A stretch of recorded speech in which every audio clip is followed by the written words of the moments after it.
Go ahead and sign in. You need a pen?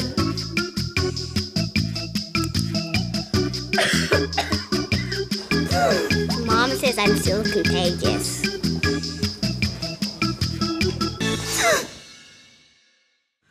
Skip the chaos and the germs. Log in to waitfromhome.com. See wait times at over 15 UMC clinics. And when it's time to come in, we'll call or text.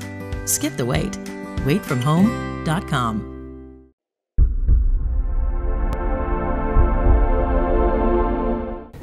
Welcome to the Red Raider Show, presented by UMC Healthcare Systems. As always, I'm your host, Nicholas Talbot. I'm joined today, as always again, by Don Williams. Today we're going to be breaking down Texas Tech's first road game of the season. They got to go all the way to Fayetteville. Don, this is a key three-game stretch for Texas Tech.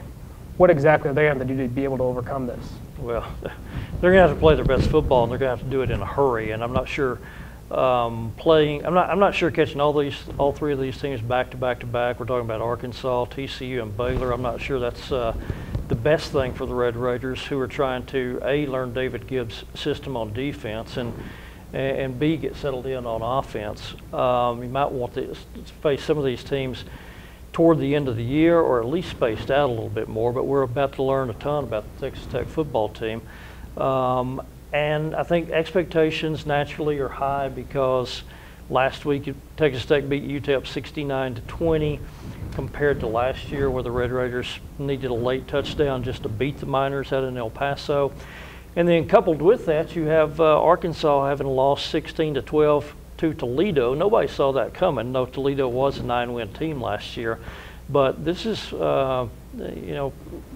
not too much of a stretch to say this is almost a season-defining portion of the schedule for the Red Raiders, because again, you go to Arkansas on Saturday, then you have TCU at home next week, and then you have Baylor in Dallas the following week. And of course, TCU and Baylor are the top two picks pretty much unanimously in the preseason to be the top two teams in the Big 12 this year. So Red Raiders, are they ready? Defensively, are they ready for Arkansas? And then offensively, it's going to be the first big road test for Patrick Mahomes, who's off to a fantastic start. Yeah, he's off to a fantastic start. A lot of people are expecting him to kind of do this after he had, he went to Arlington last year and threw for 598 on Baylor. But this is the first true road test he's really faced, or the one that's going to be the toughest. He went to Iowa State, the one there, but Iowa State isn't the power that Arkansas can be from the SEC West. Mahomes, when he was faced with a tough adversity against Baylor, he stepped up, threw for 598 yards. He had some home crowd there. That wasn't going to Fayetteville, in SEC country, where there's going to be close to 70,000, 75,000 people in that stadium yelling at him.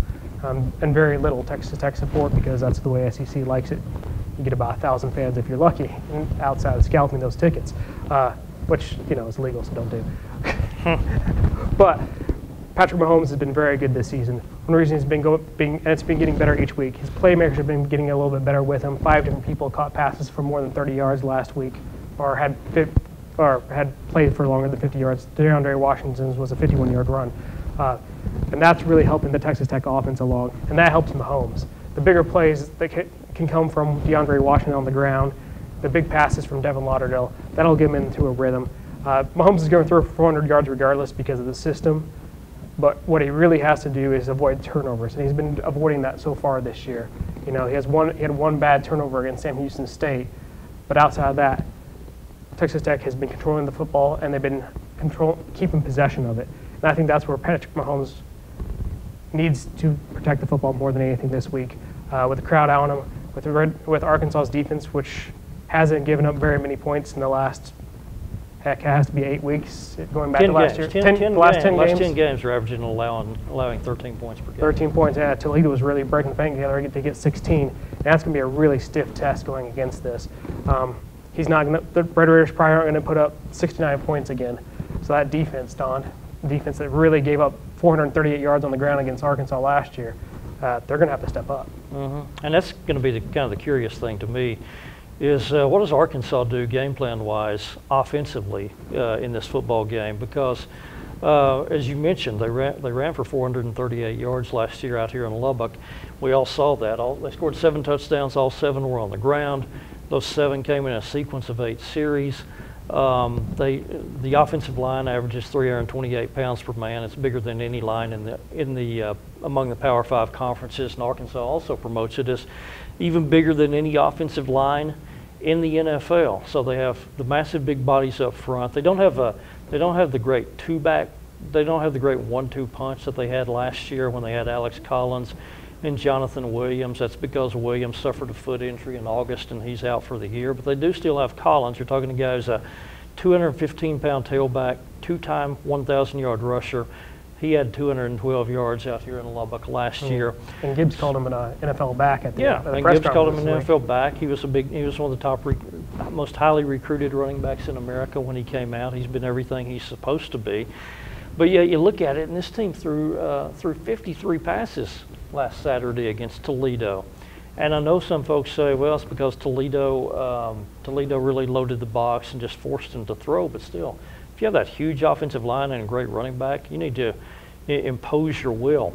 But Arkansas, it's been really 2 games this year. Arkansas has thrown the football. Brandon Allen, the fifth-year senior quarterback, and last week Texas Tech played UTEP. The week before, Arkansas played UTEP, and in visiting with one of UTEP's defensive players last week, he told me, he said the thing that killed us against Arkansas wasn't really the running game. It was that that play-action passing just wore them out for big plays at inopportune moment at bad moments for the Miners. They have a couple of big tight ends who are in the 6'5", 250-pound range, athletic, so they like to fake the handoff, bootleg it out and throw to the tight end.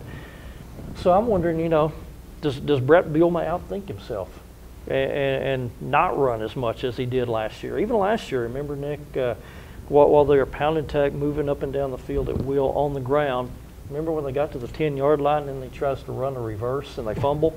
Yeah, and give it away. Yeah, he almost outthought himself that much. I mean, that game actually could have been a lot more worse than that score indicated. Yeah. 49-28. I mean, they put a couple more in the end zone just by hand the ball off every time. David Gibbs said at his press conference this week, if he was playing against Texas Tech's defense himself, he would run the ball 50 times. Yeah. So again, that's kind of the curious angle to me on Saturday is. Will Arkansas use the game plan that's had Brandon Allen throw for 300 yards each of the first 2 games, or will Arkansas use the game plan that worked so effectively the last time they saw the Red Raiders? All right. Well, that said, what do you think the verdict's going to be for the Red Raiders this weekend? Based on how the Texas Tech offense has been rolling, I give them a chance, but I don't think you pick the Red Raiders to win in this game. The odds makers have Arkansas as an 11.5-point favorite.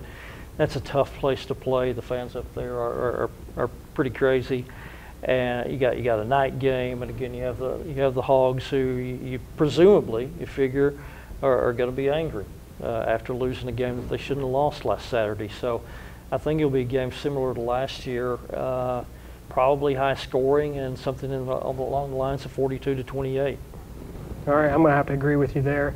I think it could be the exact same score as last year. I think the Red Raiders have improved, but I think despite the loss to Toledo last week, I think Arkansas has also improved. And at Arkansas, I'm going to go by the same score as last year, 49-28 in favor of Arkansas.